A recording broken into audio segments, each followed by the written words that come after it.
আজ আমি বানাচ্ছি আদ্রিতের জন্য হোমমেড হেলথ ড্রিঙ্ক। এটা শুধু আদ্রিতের জন্য নয়, আমরা সবাই খেতে পারি। বাজারে যে হেলথ ড্রিঙ্কগুলো পাওয়া যায় ওতে প্রচুর পরিমাণে সুগার থাকে, যেটা বাচ্চাদের জন্য ঠিক নয়। তাই আদ্রিতের জন্য এটা আমি মাঝে মাঝেই বানিয়ে রাখি।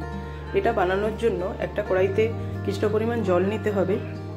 জলটা গরম হয়ে গেলে তাতে আলমন্ড অ্যাড করে 1 মিনিটের জন্যই বয়েল করতে হবে। বয়েল করার কারণ হচ্ছে বয়েল করে নিলে আলমন্ডের স্কিনটা সহজেই রিমুভ করা যায়। হ্যাঁ, তোমরা বলবে আলমন্ড ভিজিয়ে রাখলেও তার স্কিন রিমুভ করা যায়, কিন্তু ভিজিয়ে রাখলে আলমন্ডটা প্রচুর পরিমাণে জল শোক করে নেয়, যেটার জন্য আমরা ওই আলমন্ডের যে এটা তৈরি করবো, মিক্সচারটা তৈরি করবো, ওটাকে বেশি দিন প্রিজার্ভ করে রাখা যাবে না। তাই আলমন্ডটাকে আমি 1 মিনিটের জন্য বয়েল করে নিচ্ছি। তো বয়েল করার পর তারপর সব আলমন্ডের খোসাগুলোকে ছাড়িয়ে নেব। দেখো কত সুন্দর, একদম ইজিলি খোসাগুলো ছেড়ে যাচ্ছে।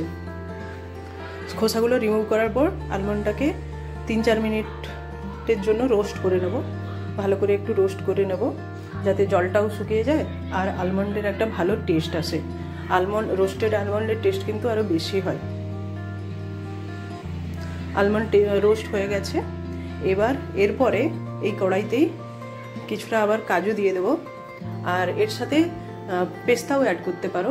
পেস্তা অ্যাড করলে টেস্ট আরও ভালো হয়। এখন এই মুহূর্তে আমার কাছে পেস্তা নেই বলে আমি অ্যাড করিনি, শুধু কাজু আর আলমন্ড দিয়েই বানাচ্ছি। তো এই কাজুটাকেও ভালো করে রোস্ট করে নেব। কাজু রোস্ট হয়ে গেলে এটাকে ভালো করে ঠান্ডা করতে হবে। ভালো করে ঠান্ডা না করলে মিক্সারতে গুঁড়ো করার সময় একদম চিপচিপে হয়ে যাবে, ভালো করে গুঁড়ো হবে না।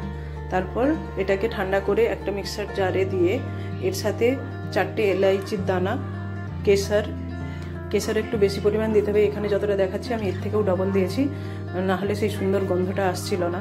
তো কেশর আর একটু হলুদ দিলে কি হয়, একটু কালারও আসে, আর হলুদ এমনিতেও ভালো হেলথের জন্য। তো তার জন্য আমি একটুখানি হলুদও অ্যাড করেছি। অ্যাড করে এটাকে ভালো করে এবার গুঁড়ো করে নাও। ভালো করে গুঁড়ো হয়ে গেছে। এবার এর সাথে আমি 3 চামচ মিল্ক পাউডার অ্যাড করছি। তোমরা তোমাদের ইচ্ছে মতো অ্যাড করতে পারো, টেস্ট অনুযায়ী অ্যাড করতে পারো। মিল্ক পাউডার অ্যাড করলে আরও একটু টেস্ট ভালো হয়। এবার এটাকে এয়ারটাইট কন্টেনারে স্টোর করে অনেক দিন পর্যন্ত রাখা যায়।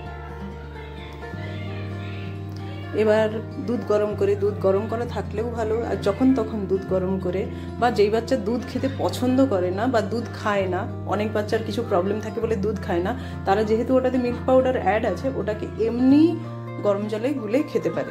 কিন্তু আদ্রিত দুধ খেতে ভালোবাসে, তাই আমি আদ্রিতকে এখানে দুধের সাথে এটা দিই।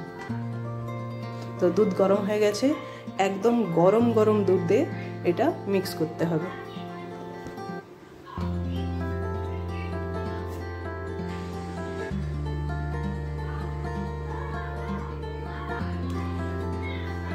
এক চামচ দিলেই যথেষ্ট, বেশি দেওয়ার দরকার নেই। 1 চামচই বাচ্চাদের জন্য এনাফ। কেশর আর এলাইচির গন্ধটা বেশ খুব সুন্দর আসে একসাথে, আর দুধের কালারটাও বেশ সুন্দর হয়।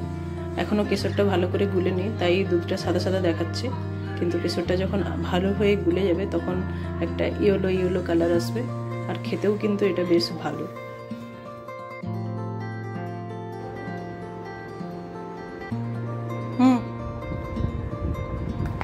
টেস্ট ইট।